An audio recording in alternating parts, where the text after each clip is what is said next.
Hello, good evening. आप सभी लोग का हमारी जीवा क्लासेस में स्वागत है। जैसा कि आप लोग जानते हैं हमने भूगोल की सीरीज की शुरुआत की थी।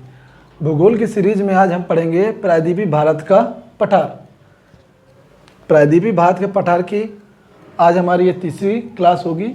इसके पहले हमने पढ़ा चुका है। आज हम प्रायद्वीपीय भारत के पठार में आज हम तीसरी क्लास ले रहे हैं और तीसरी क्लास में आज का हमारा टॉपिक होगा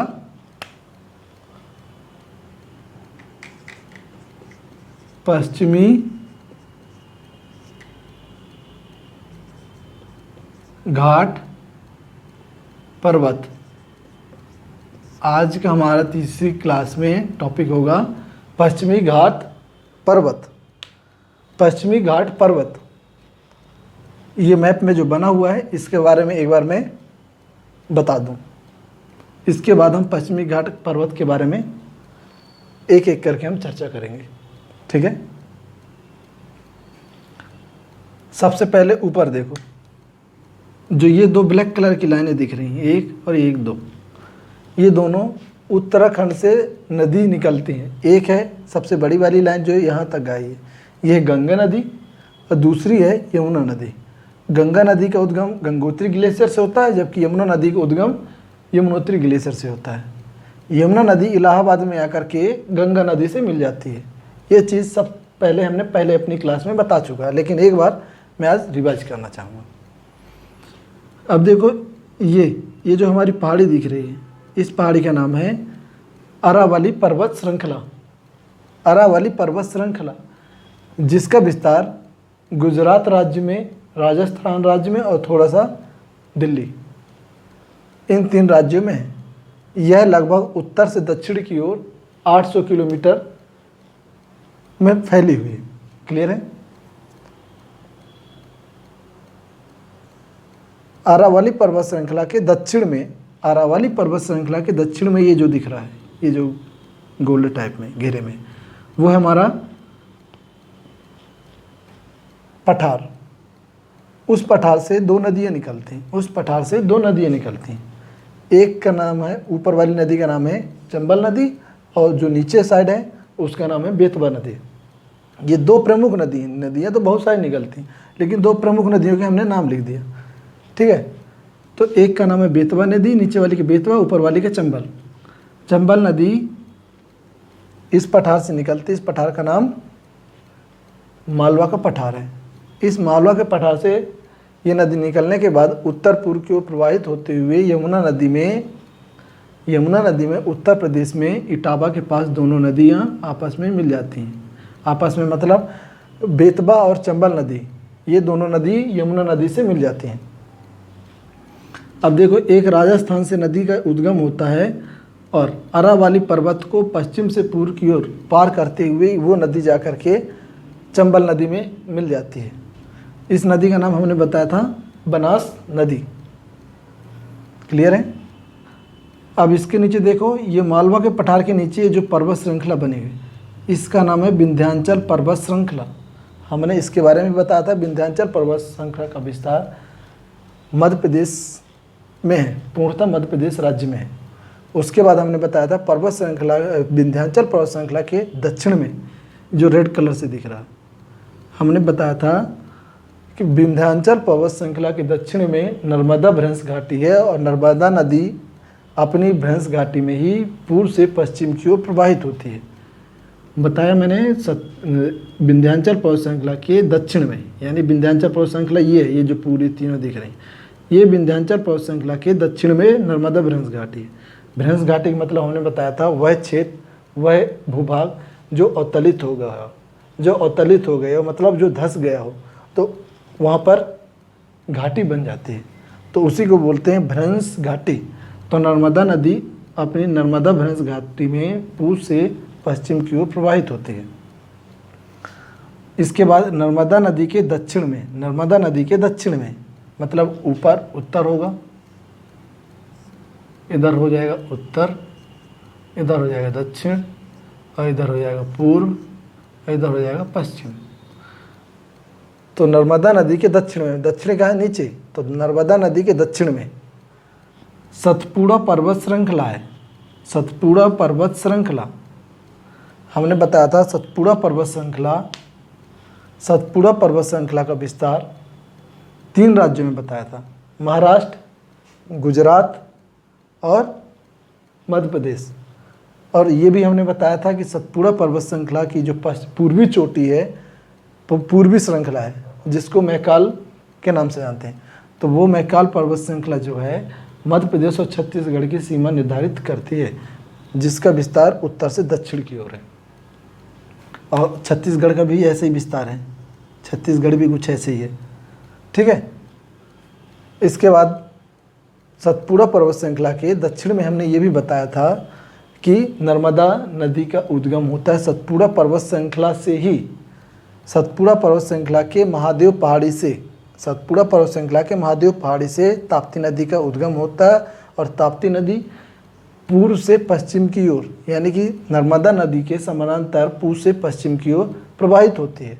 और नर्मदा नदी और ताप्ती नदी दोनों खंबात की खाड़ी में मिल जाती हैं। और ये भी हमने बताया था, नर्मदा नदी अपनी भ्रंश घाटी में पूर्व से पश्चिम की ओर प्रवाहित होती है। तो पूर्व से पश्चिम की ओर नर्मदा नदी प्रवाहित होती है अपनी भ्रंश घाटी में, उसी प्रकार ताप्ती नदी भी अपनी ही भ्रंश घाटी में, हमने ये भी बताया था, ताप्ती नदी अपनी भ्रंश घाटी में पूर्व से पश्चिम की ओर प्रवाहित होती है। इसके आगे ये भी बताया था मैंने कि नर्मदा भ्रंश घाटी और ताप्ती भ्रंश घाटी के बीच में जो पर्वत श्रृंखला है उसे हम किस नाम से जानते थे? ब्लॉक पर्वत। उसे हम ब्लॉक पर्वत के नाम से जानते थे। भारत में एकमात्र ब्लॉक पर्वत का उदाहरण है सतपुड़ा पर्वत श्रृंखला। ब्लॉक पर्वत इसलिए बोल रहे हैं कि दोनों तरफ क्या है, सतपुड़ा पर्वत श्रृंखला के दोनों तरफ क्या है, भ्रंश घाटी है। और भ्रंश घाटी होने के कारण केवल और केवल भारत में एकमात्र पर्वत श्रृंखला है, वो है सतपुड़ा पर्वत श्रृंखला, जो कि भारत में ब्लॉक पर्वत का उदाहरण है। इसके बाद आज हम पढ़ेंगे, इतना तो हमने पढ़ाया था और ये भी पढ़ाया था, छोटा नागपुर के पठार के बारे में हमने बता दिया था। छोटा नागपुर के पठार के बारे में, छोटा नागपुर के पठार, उसके नीचे हमने ये भी बस्तर के पठार के बारे में हमने बताया था। दंडकारण्य पठार के अंतर्गत हमने ये भी बताया था बस्तर का पठार दंडकारण्य पठार के अंतर्गत ही आता है। और यही भी बताया था हमने, सबसे ज़्यादा एकमात्र भारत में टिन का भंडार बस्तर के पठार के अंतर्गत ही पाया जाता है। छोटा नागपुर के पठार के बारे में हमने बता चुका था। यहाँ पर छोटा नागपुर के पठार की पूर्वी श्रेणी हमने ये भी बताया कि असम और मेघालय राज्य में है, जिसकी छोटा नागपुर के पठार की पूर्वी श्रेणी के अंतर्गत 6 पहाड़ियाँ आती हैं, यानी कि शिलोंग पठार के अंतर्गत 6 छोटी छोटी पहाड़ियाँ आती हैं, जिसमें से 3 पहाड़ी असम राज्य में हैं और 3 पहाड़ियाँ मेघालय राज्य में हैं। क्लियर है? इसके बाद आज का नया टॉपिक होगा हमारा पश्चिमी घाट पर्वत। पश्चिमी घाट पर्वत के बारे में पढ़ाने से पहले ये चीज़ तो अभी तक जो मैंने बताई, ये चीज़ हम पहली क्लास में, इसके पहली वाली क्लास में हम पढ़ चुके हैं। आज हम इस क्लास के बारे में जो पढ़ेंगे वो ये सब चीज़ मैप में बनी हुई है, उसके बारे में एक बार मैं समझा दूँ। इसके बाद एक एक करके समझाता जाऊँगा, जैसे वैसे आप लोग नोट्स बनाना चाहेंगे तो नोट्स बनाते जाएंगे और लिखते जाएंगे।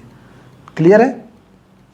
तो पश्चिमी घाट पर्वत देखो, ये जो ब्लू कलर की लाइन दिख रही है, ये पश्चिमी घाट में, ये ऊपर से यहाँ से लेकर के यहाँ तक, ये हमारा है पश्चिमी घाट पर्वत।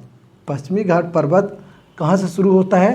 ताप्ती नदी के मुहाने से शुरू होता है और जाता कहाँ तक है? दक्षिण में, उत्तर में ताप्ती नदी के मुहाने से लेकर दक्षिण में कहाँ तक?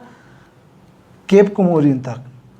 केप कोमोरिन, ये दिख रहा है बिंदु, ये है केप कोमोरिन। तो पश्चिमी घाट पर्वत ताप्ती नदी के मुहाने से लेकर के पश्चिमी तट के साथ साथ उत्तर से दक्षिण की ओर केप कोमोरिन तक फैला हुआ है, जिसकी लंबाई लगभग है, मालूम कितनी है? 1600 किलोमीटर है। पश्चिमी घाट पर्वत के अंतर्गत, पश्चिमी घाट पर्वत में महाराष्ट्र में, पश्चिमी घाट पर्वत को पढ़ाने के पहले, उसके पहले मैं कुछ और पढ़ा दूँ। गुजरात राज्य में 3 पहाड़ियाँ पाई जाती हैं। गुजरात राज्य में 3 पहाड़ियाँ हैं, 3 पहाड़ियाँ, एक मांडव की पहाड़ी है, दूसरा बारदा की पहाड़ी है और तीसरा गिर की पहाड़ी है। मांडव पहाड़ी, बारदा पहाड़ी, गिर पहाड़ी। एग्जाम में पूछता है बताइए कि इनमें से कौन सी पहाड़ी इस राज्य में है। ऑप्शन में दे देता है, 4 ऑप्शन में दे देगा, बोल देगा गुजरात राज्य में कौन सी पहाड़ी है। तो हमको जब ये पहाड़ियों के बारे में नाम पता रहेगा, नाम याद रहेगा, तभी तो हम ऑप्शन में सही टिक करके आएंगे, वरना हम तो पहाड़ी के बारे में पूरा गलत ही करके आएंगे, 90% गलत टिक करके आएंगे। इसलिए पहाड़ी बहुत इंपॉर्टेंट है। पहाड़ी के बारे में, पहाड़ी को याद करना, पहाड़ी के बारे में ये भी जानना कि कौन सी पहाड़ी किस राज्य में है, और इसके बाद इसको याद करना। ठीक है, तो मांडव की पहाड़ी, बारदा की पहाड़ी और गिर पहाड़ी। गिर पहाड़ी की विशेषता ये है कि गिर पहाड़ी में एकमात्र, एशिया में एकमात्र ऐसी जगह है जहाँ पर बब्बर शेर पाया जाता है। बब्बर शेर वो शेर है जिसके यहाँ पर बाल होते हैं, गले के पास बाल होते हैं ना फैले हुए, वो बब्बर शेर होता है। तो बब्बर शेर एशिया में एकमात्र गुजरात राज्य के गिर पहाड़ी में ही पाया जाता है। इन्हीं के नाम पे गिर राष्ट्रीय नेशनल पार्क है, गिर नेशनल पार्क है या राष्ट्रीय उद्यान। और इसके अलावा विश्व में, गिर पहाड़ी के अलावा विश्व में अफ्रीका महाद्वीप में या अफ्रीका में विश्व में अफ्रीका और गिर पहाड़ी में, यानी कि भारत के गुजरात राज्य और अफ्रीका महाद्वीप के अफ्रीका में 2 जगह केवल शेर पाए जाते हैं, बब्बर शेर पाए जाते हैं। ठीक है, ये तो हमारे गुजरात राज्य के बारे में था। अब इसके बाद पढ़ रहे हैं हम पश्चिमी घाट के अंतर। पश्चिमी घाट मैंने बताया, पश्चिमी घाट ताप्ती नदी के मुहाने से लेकर के दक्षिण में केप कोमोरिन तक उत्तर से दक्षिण की ओर विस्तृत है। और ये भी बताया मैंने अभी कि यहाँ से यहाँ की लंबाई लगभग 1600 किलोमीटर है। ठीक है, इसके बाद देखो, पश्चिमी घाट पर्वत के अंतर्गत महाराष्ट्र राज्य में 2 चोटी हैं, एक है कालसुबाई चोटी, दूसरा महाबलेश्वर चोटी। पश्चिमी घाट पर्वत के अंतर्गत महाराष्ट्र राज्य में 2 चोटी हैं, एक है कालसुबाई चोटी, दूसरा महाबलेश्वर चोटी। कालसुबाई चोटी के पास से ही त्र्यंबकेश्वर एक जगह है,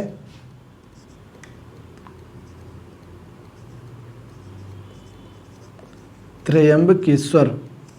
इस जगह से त्र्यंबकेश्वर, नासिक में आता है ये जगह। नासिक के त्र्यंबकेश्वर जगह से गोदावरी नदी का उद्गम होता है और गोदावरी नदी पश्चिम से पूर्व की ओर प्रवाहित होने लगती है या बहने लगती है, और पूर्व की ओर प्रवाहित होते हुए या बहते हुए बंगाल की खाड़ी में जाकर के मिल जाती है। क्लियर है? इसके पहले हमने ये भी बताया था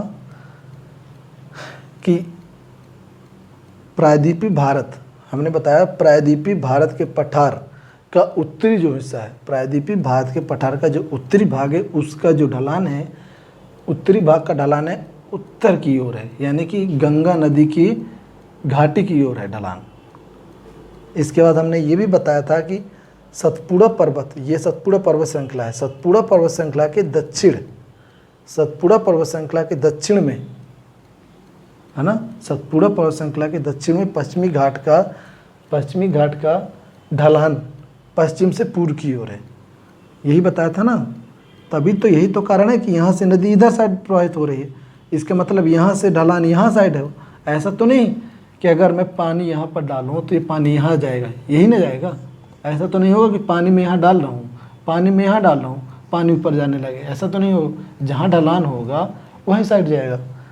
तो यही है, इसका मतलब कि अगर पानी यहाँ से निकल रहा है और निकलने के बाद इधर साइड बह रहा है, इसका मतलब कि इस नदी का ढलान इधर साइड है, मतलब इस पर्वत का ढलान या पठार का ढलान इधर साइड है, मतलब पश्चिम से पूर्व की ओर है। क्लियर हुआ? अगर इसको मैं बनाना चाहूँ, इसको रफ कर दूँ, देखो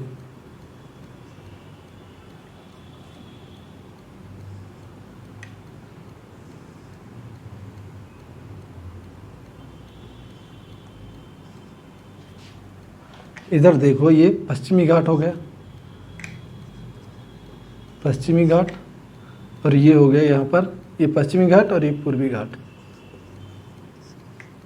अब देखो, अगर ये ऐसा रहेगा तो इसका मतलब ये ना दिख रहा है ये ढलान है, और यहाँ से अगर नदी निकलेगी, कोई भी नदी, तो ऐसे ना प्रवाहित होगी, यहीं जाएगी। तो वही चीज़ है कि यहाँ से यहाँ का भार ऐसा उठा हुआ है, मतलब ये पठार ऐसा हुआ है। यहाँ से अगर नदी निकलेगी तो ऐसे प्रवाहित होते हुए इधर साइड जाएगी। क्लियर है? तो पश्चिमी घाट का ढलान अरावली पर्वत श्रृंखला सतपुड़ा पर्वत श्रृंखला के दक्षिण में पश्चिमी घाट का ढलान पश्चिम से पूर्व की ओर है। यही कारण है कि पश्चिमी घाट पर्वत से निकलने वाली नदियाँ, यही कारण है कि पश्चिमी घाट से निकलने वाली नदियाँ पूर्व की ओर प्रवाहित होती हैं, और पूर्वी तट को या पूर्वी घाट को जगह जगह काट छाट कर दी हैं। क्यों? क्योंकि यहाँ से नदी निकलती हैं तो पूर्वी घाट को या पूर्वी तट को काट छाट दी हैं। हमने अभी क्या पढ़ाया था कि महाराष्ट्र राज्य में 2 पर्वत चोटी पाई जाती हैं, एक कालसूबाई चोटी, दूसरा महाबलेश्वर चोटी। हमने ये भी पढ़ाया अभी। कालसूबाई चोटी के पास से ही नासिक में त्र्यंबकेश्वर एक जगह है, वहाँ से होकर के गोदावरी नदी निकलती है, और निकलने के बाद पूर्व की ओर, पश्चिम से पूर्व की ओर प्रवाहित होती है, और जाकर के इधर बंगाल की खाड़ी में मिल जाती है। कौन सी नदी? गोदावरी नदी।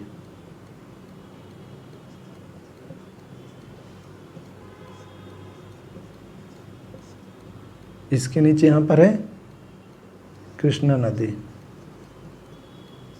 और ये नीचे है कावेरी नदी। क्लियर है? महाराष्ट्र राज्य में 2 चोटी हैं, कालसूबाई चोटी और महाबलेश्वर चोटी। तो कालसूबाई चोटी के पास में ही नासिक से त्र्यंबकेश्वर एक जगह है, वहाँ से गोदावरी नदी निकलती और पूर्व की ओर प्रवाहित होते हुए बंगाल की खाड़ी में मिल जाती है। इसके बाद कालसूबाई चोटी के दक्षिण में महाबलेश्वर चोटी है। कालसूबाई चोटी के दक्षिण में महाबलेश्वर चोटी है। ठीक है?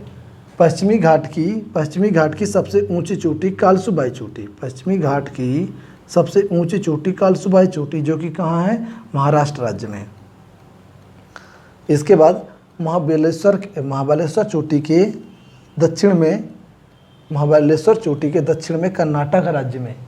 इसके बाद गोवा आता है, महाराष्ट्र के बगल में थोड़ा सा गोवा है, उसके बाद कर्नाटक। तो कर्नाटक में दो चोटी पाई जाती हैं। कर्नाटक राज्य में पश्चिमी घाट पर्वत के अंतर्गत 2 प्रमुख चोटियां हैं। एक का नाम है कुंदेमुख चोटी, दूसरे का नाम है ब्रह्मगिरी चोटी। ये दोनों कहाँ आती हैं? कर्नाटक राज्य में। कुंदेमुख चोटी और ब्रह्मगिरी चोटी पश्चिमी घाट पर्वत के अंतर्गत कर्नाटक राज्य में दो चोटी हैं, कुंदेमुख चोटी और ब्रह्मगिरी चोटी। ठीक है? ब्रह्मगिरी चोटी के दक्षिण में अब क्या है? ब्रह्मगिरी चोटी के, या लिखो सोचो कि ब्रह्मगिरी चोटी है, ये बनी हुई ब्रह्मगिरी चोटी, और ये है कुंदेमुख चोटी। ये दोनों कहाँ हैं? कर्नाटक राज्य में। तो यहाँ से एक नदी उद्गम होती है, और उद्गम होने के बाद पश्चिम से पूर्व की ओर प्रवाहित होती है, और यहाँ बंगाल की खाड़ी में मिल जाती है। इसका नाम है कावेरी नदी। ठीक है? फिर उसके ब्रह्मगिरी चोटी के दक्षिण में नीलगिरी की पहाड़ी है। अब ये नीलगिरी की पहाड़ी क्या है? ये बहुत बड़ा से दिख रहा है, मतलब पश्चिमी घाट और पूर्वी घाट जहाँ पर मिलते हैं तो एक घाट का निर्माण करते हैं। पश्चिमी घाट और पूर्वी घाट जहाँ पर मिलते हैं तो एक घाट का निर्माण करते हैं। उसी घाट को हम क्या बोलते हैं? नीलगिरी की पहाड़ी बोलते हैं। और नीलगिरी की पहाड़ी की सबसे ऊंची चोटी डोडा बेटा नीलगिरी पहाड़ी, ये जो घाट का निर्माण किया उसको हम बोलते हैं नीलगिरी की पहाड़ी। एग्जाम पे आता है नीलगिरी की पहाड़ी नीलगिरी की पहाड़ी का विस्तार किन राज्यों में है? तो मैंने बताया था अपने पिछली क्लास में, 3 राज्यों में है, तमिलनाडु, केरल और इसके बाद कर्नाटक। 3 राज्यों में नीलगिरी की पहाड़ी का विस्तार है। मैंने क्या बताया अभी? नीलगिरी की पहाड़ी कहाँ पर बनी है, स्थित है? 3 राज्यों में इसका विस्तार है। नीलगिरी, इसके पहले मैंने बताया था घाट, जहाँ पर पश्चिमी घाट और पूर्वी घाट दक्षिण भारत में जहाँ पर पश्चिमी घाट और पूर्वी घाट मिलते हैं, वहाँ पर एक घाट का निर्माण करते हैं। उसी गांठ को हम नीलगिरी की पहाड़ी के नाम से जानते हैं। नीलगिरी की पहाड़ी की सबसे ऊंची चोटी है डोडा बेटा। नीलगिरी की पहाड़ी की सबसे ऊंची चोटी है डोडा बेटा। क्लियर है? नीलगिरी पहाड़ी के दक्षिण में, नीलगिरी की पहाड़ी के दक्षिण में, ये नीलगिरी की पहाड़ी है, नीलगिरी पहाड़ी के दक्षिण में एक ये दिख रहा श्रृंखला टाइप में ब्लू कलर से जो बनी हुई है धारीदार, तो नीलगिरी पहाड़ी के दक्षिण में वो है अन्नामलाई की पहाड़ी। अन्नामलाई की पहाड़ी, अन्नामलाई की पहाड़ी के दक्षिण में ये जो दिख रहा है, अन्नामलाई की पहाड़ी के दक्षिण में कार्डामम की पहाड़ी, कार्डामम की पहाड़ी, ये जो है यहाँ से यहाँ तक अन्नामलाई की पहाड़ी, और बीच में जो थोड़ा डॉट डॉट बना है उसको बता रहा हूँ, और ये यहाँ से लेकर के यहाँ तक दक्षिण में वो है कार्डामम की पहाड़ी। और इस पहाड़ी के बगल में इधर पूर्व की ओर एक पहाड़ी गई, उसको बोलते पालने की पहाड़ी। क्लियर है? तो ये तीनों पहाड़ी आपस में जहाँ पर मिलती हैं तो ये एक छोटी सी गांठ का निर्माण करते हैं, जिसे हम क्या बोलते हैं? अन्नाई मुदी की गांठ, अन्नाई मुदी पर्वतीय गांठ। क्या बोलते हैं? अन्नाई मुदी पर्वतीय गांठ। ये लिखा हुआ है, ये लिखा हुआ अन्नाई मुदी पर्वतीय गांठ। अभी हमने पढ़ाया था ऊपर, एक गांठ का निर्माण करते हैं, उसका नाम क्या है? नीलगिरी की पहाड़ी। नीलगिरी की पहाड़ी, और उसके दक्षिण में अन्नामलाई की पहाड़ी, और अन्नामलाई की पहाड़ी के दक्षिण में कार्डामम की पहाड़ी। ठीक है ना? अन्नामलाई की पहाड़ी के पूर्व में, अन्नामलाई पहाड़ी ये ऊपर वाली अन्नामलाई है और नीचे वाली है कार्डामम पहाड़ी। इसके पूर्व में, अन्नामलाई पहाड़ी के पूर्व में पालनी की पहाड़ी है। और ये तीनों पहाड़ी, अन्नामलाई की पहाड़ी, अन्नामलाई की पहाड़ी, पालनी की पहाड़ी और कार्डामम की पहाड़ी जहाँ पर मिलते हैं आपस में, ये तीनों आपस में मिलकर एक छोटी सी गांठ का निर्माण करते हैं, जिसे अन्नाई मुदी पर्वतीय गांठ के नाम से जानते हैं, जिसे अन्नाई मुदी पर्वतीय गांठ के नाम से जानते हैं। इस अन्नाई मुदी पर्वतीय गांठ की सबसे ऊंची चोटी का नाम है अन्नाई मुदी। अन्नाई मुदी, अन्नाई मुदी पर्वतीय गांठ की सबसे ऊंची चोटी का नाम है अन्नाई मुदी। क्लियर है? ये तो था हमारा पश्चिमी घाट के बारे में। आज हम पश्चिमी घाट के बारे में पढ़ रहे हैं, तो ये तो हमने बेसिक समझाया। अब इसके बाद हम लिखेंगे कैसे, जैसे मैं बोलता जाऊंगा वैसे आपको लिखते जाना है। 1 मिनट के लिए जरा मैं पानी पी लूँ।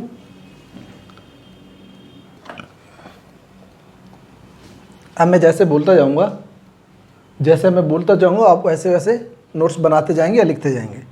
तो हेडिंग में क्या डालोगे? पश्चिमी घाट पर्वत, जो मैंने पहले लिखवा दिया था। अब आगे लिखना है पश्चिमी घाट पर्वत के अंतर्गत ही लिखना। पश्चिमी घाट पर्वत नर्मदा नदी के मुहाने से लेकर के दक्षिण में केप के मोरिन तक विस्तृत है। इसकी लंबाई 1600 किलोमीटर है। इसकी लंबाई 1600 किलोमीटर है। यह भारत की दूसरी सबसे लंबी श्रृंखला है। पश्चिमी घाट पर्वत भारत में हिमालय के बाद दूसरी सबसे लंबी श्रृंखला है। क्लियर है? पश्चिमी घाट पर्वत वास्तव में पर्वत न होकर, पश्चिमी घाट पर्वत वास्तव में पर्वत न होकर भ्रंश कगार है, पश्चिमी भ्रंश कगार है। पश्चिमी भ्रंश कगार का निर्माण जब इंडियन प्लेट अफ्रीकी प्लेट से टूटकर उत्तर पूर्व की ओर प्रवाहित हो रही थी, उसी दौरान पश्चिमी भ्रंश कगार का निर्माण हो गया था। पश्चिमी घाट पर्वत की सबसे ऊंची चोटी हमने क्या बताया अभी? कालसुबाई चोटी, जो कि महाराष्ट्र राज्य में है। पश्चिमी घाट पर्वत की सबसे ऊंची चोटी कालसुबाई चोटी, जो कि महाराष्ट्र राज्य में है। कालसुबाई चोटी के दक्षिण में, इसी के आगे लिखना है, कालसुबाई के आगे नेक्स्ट, कालसुबाई चोटी के पास से ही नासिक के कालसुबाई चोटी के पास में नासिक के त्र्यंबकेश्वर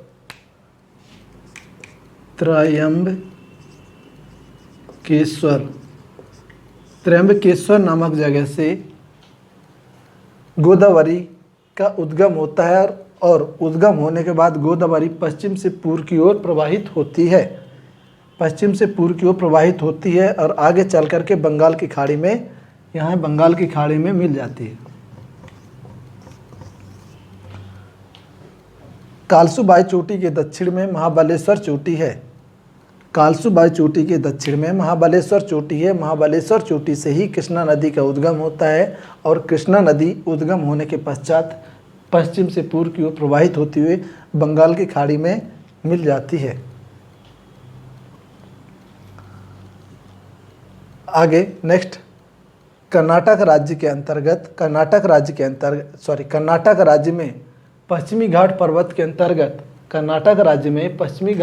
के अंतर्गत दो प्रमुख चोटियाँ हैं।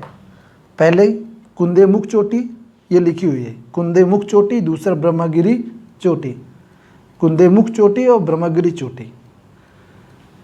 नेक्स्ट, ब्रह्मगिरी चोटी से ही कावेरी नदी का उद्गम होता है और कावेरी नदी उद्गम होने के पश्चात पश्चिम से पूर्व की ओर प्रवाहित होते हुए कर्नाटक, केरल और तमिलनाडु राज्य में होते हुए बंगाल की खाड़ी में मिल जाती है। आगे नेक्स्ट लिखोगे, जहाँ दक्षिण भारत में पश्चिमी घाट पर्वत और पूर्वी घाट पर्वत आपस में मिलते हैं, जहाँ दक्षिण भारत में पश्चिमी घाट पर्वत और पूर्वी घाट पर्वत आपस में मिल करके एक घाट का निर्माण करते हैं, उस घाट को हम नीलगिरी की पहाड़ी के नाम से जानते हैं। नीलगिरी की पहाड़ी की सबसे ऊंची चोटी डोडा बेटा है, ये लिखा हुआ। नीलगिरी की पहाड़ी की सबसे ऊंची चोटी डोडा बेटा है। नीलगिरी की पहाड़ी की सबसे ऊंची चोटी डोडा बेटा है। नीलगिरी की पहाड़ी के दक्षिण में, ये देखो यहाँ पर ये ब्लैक कलर से बना हुआ है। नीलगिरी की पहाड़ी के दक्षिण में एक दर्रा पाया जाता है जिसे थाल घाट दर्रा के नाम से जानते हैं। अभी दर्रा मत पढ़ो, दर्रा के बाद में पढ़ेंगे। नीलगिरी की पहाड़ी के दक्षिण में अन्नामलाई की पहाड़ी है। नीलगिरी पहाड़ी के दक्षिण में अन्नामलाई की पहाड़ी है। अन्नामलाई पहाड़ी के दक्षिण में कार्डामम की पहाड़ी है। आगे लिखो, कार्डामम पहाड़ी और अन्नामलाई की पहाड़ी के पूर्व में तमिलनाडु राज्य में पालनी की पहाड़ी है। नेक्स्ट, अन्नामलाई की पहाड़ी और कार्डामम पहाड़ी केरल और तमिलनाडु राज्य की सीमा पर स्थित है। नेक्स्ट, अन्नामलाई पहाड़ी और कार्डामम पहाड़ी तथा पालनी की पहाड़ी मिल करके एक छोटी सी घाट का निर्माण करते हैं जिसे अन्नाईमुदी पर्वतीय घाट कहते हैं। अन्नाईमुदी पर्वतीय घाट कहते हैं, लिख लिए। अब लिखोगे,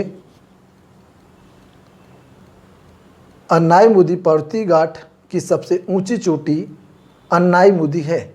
अन्नाईमुदी पर्वतीय घाट पर्वत की सबसे ऊंची चोटी अन्नाईमुदी है।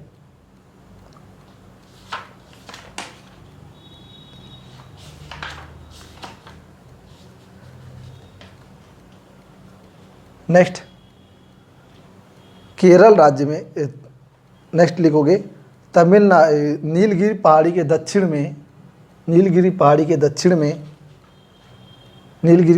दक्षिण में अन्नाईमुदी पर्वतीय घाट है। लिखो, नीलगिरी पहाड़ी के दक्षिण में अन्नाईमुदी पर्वतीय घाट है। अन्नाईमुदी पर्वतीय घाट से होकर 3 पर्वत श्रेणी या 3 पहाड़ियाँ निकलती हैं, 3 दिशाओं में पहाड़ियाँ निकलती हैं। अन्नाईमुदी के उत्तर में, अन्नाईमुदी पर्वतीय घाट के उत्तर में अन्नामलाई की पहाड़ी है तथा अन्नाईमुदी पर्वतीय घाट के दक्षिण में कार्डामम की पहाड़ी है। आगे नेक्स्ट लिखोगे, तथा अन्नाईमुदी पर्वतीय घाट के पूर्व में तमिलनाडु राज्य में पालनी की पहाड़ी है।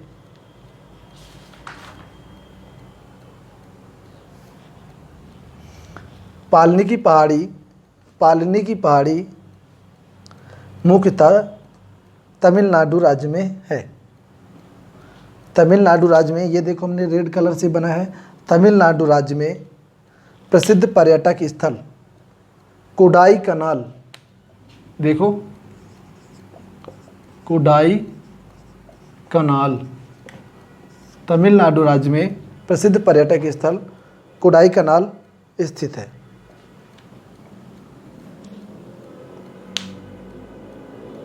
और इसमें अब कुछ नहीं बचा है। आज की क्लास हम यहीं पे समाप्त कर रहे हैं। अगली क्लास में मिलेंगे। धन्यवाद।